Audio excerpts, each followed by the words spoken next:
Hello everyone. In this video, we will demystify our definition of improvements and understand how small changes are related to improvements. So let's begin. Now, think of a few things that you want to get better at. I'm sure you must have thought about changing something in your routine. How is change related to improvement? Let's try to understand it through some stories from the ground. We interviewed a few of our stakeholders, and here are their stories of improvement. I was afraid of using technology as I was not tech savvy.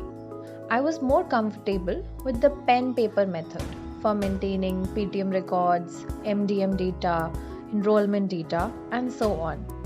But gradually, I understood it is creating an extra burden of file work for me. So I decided to use technology. I started with learning one feature of Excel sheet through a 5-minute tutorial video on how to use an Excel sheet and practiced it at the same time. Now, I have become quite comfortable in using Excel sheets. I watch a tutorial video daily and learn about a new feature every day. It is convenient and has saved a lot of my time from paperwork. Earlier, I didn't know how to engage my daughter in studies. I reached out to her class teacher. She suggested that I should sit with her, talk to her, and observe her studying. I did that. Slowly and gradually, we became good friends. She started sharing her concerns and doubts with me. It has helped me to get better at knowing my daughter. A school visit is one of the elements important for the CRP's role. I used to go to schools to observe the teaching learning process, but I was unable to give effective feedback to the teachers. I wanted to improve my knowledge and skill set to get better, and so I reached out to my fellow CRP. He suggested that I should create a plan with some parameters that I would want to observe during the school visit. I started doing this, and it has helped me in making my school visits effective. The parameters have also helped me easily give valuable feedback to the teachers. Now that you have heard the stories of three stakeholders, what do you think they did differently which helped them to improve? So, Sapna ma'am consistently worked on her technical skills. Seema ji sat with her daughter, observed her actions and supported her. Rajesh sir reached out to his fellow CRP. In order to get better at things, they all brought about some changes in their habits or daily routine. Hence, we can say that 1 is the ability to make changes through some actions that are repeated over a period of time, which is leading to improvement. 2, the result of these actions help them in reaching a better stage than the previous stage. To sum it up, we have understood that 1. Small changes will help in building routines.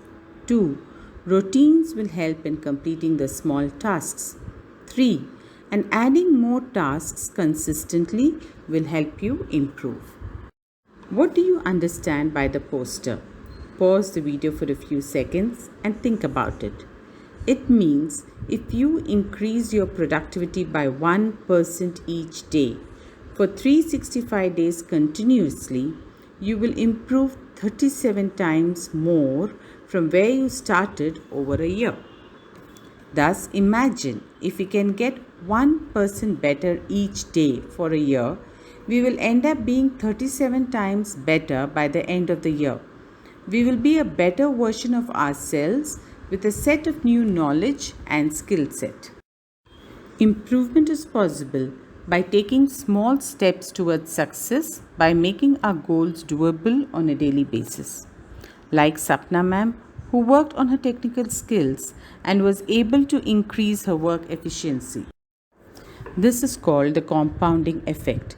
You will not see the difference in a day, but the impact of it over a year can be huge. This effect is the power of making small improvements repeatedly over a longer period of time. Darren Hardy, author of the book The Compound Effect, defines the compound effect as it's the principle of reaping huge rewards from a series of small, smart choices. Now, let us look at the role of improvements in creating a change system. What do you think?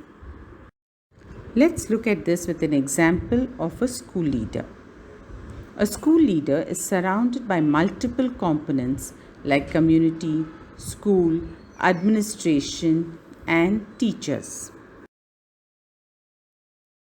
If one by one each component of the school is improving through practice, it will gradually affect other components, which will ultimately lead to change within the system. Thus, to conclude, to make change sustainable and long lasting, we don't need to start from trying to change the system, but we need to create a system that identifies problems and improves itself. We can do this by creating changes that are inherent and embedded in nature through creating routines and habits in the individuals who are part of the system, and this can lead to improvement of processes. This is called creating a muscle for change in the system. Thank you so much. I hope you see value in this resource.